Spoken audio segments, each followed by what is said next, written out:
আজ আমি তোমাদের দেখাবো আমার দাদুর গ্রামের বাড়ি। বর্ধমানের এক ছোট্ট গ্রাম, নাম হচ্ছে জৌগ্রাম। তাই কাজের ফাঁকে অনেকদিন পর একটু সময় পেলাম, তাই বেরিয়ে পড়লাম দাদু বাড়ির উদ্দেশ্যে। আর এখানে আমি একটু স্লো মোশনে হেঁটে নিজেকে বীরজার আর শাহরুখ খান ভাবছিলাম। জৌগ্রামে নেমে হেঁটে যাওয়ার পথেই আমার চোখে পড়লো এই সবুজে ঘেরা এক সুন্দর ধান ক্ষেত। আর মনে পড়ে যাচ্ছিল সেই ছোটবেলার কথাগুলো। এই মাঠে কতই না খেলেছি আমার বন্ধুদের সাথে। দিদাবাড়ি আসলে অনেক খেলাধুলো হতো সবার সাথে।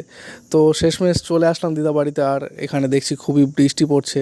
এই হচ্ছে আমার সেই দিদার পুরনো, এটা রান্নাঘর ছিল এক সময়, আর ধানের গোলা ছিল এখানটায়। তো আমি আসবো জেনে দিদা আমার জন্য বাড়ির দেশি মুরগির কষা কষা একদম মাংস রান্না করে রেখেছিল। দেখতে পাচ্ছ কত সুন্দর লাগছে দেখতে, খুবই টেস্টি হয়েছিল খেতে। দুপুরে একটা লম্বা ভাত ঘুমের পরে বিকেলে বেরোলাম আমার বন্ধুর সাথে একটু গ্রামের দৃশ্য দেখতে। অনেক পশু পাখি দেখলাম, একটু ক্যানেল পাড়ে গিয়ে একটু হাঁটাহাঁটি করলাম, একটু নদী পার হলাম। চ্যানেলে এরকম আরো মিনি ব্লগ আসবে, সেগুলো দেখার জন্য চ্যানেলটা সাবস্ক্রাইব করো, আর ভিডিওটা ভালো লাগে লাইক করো।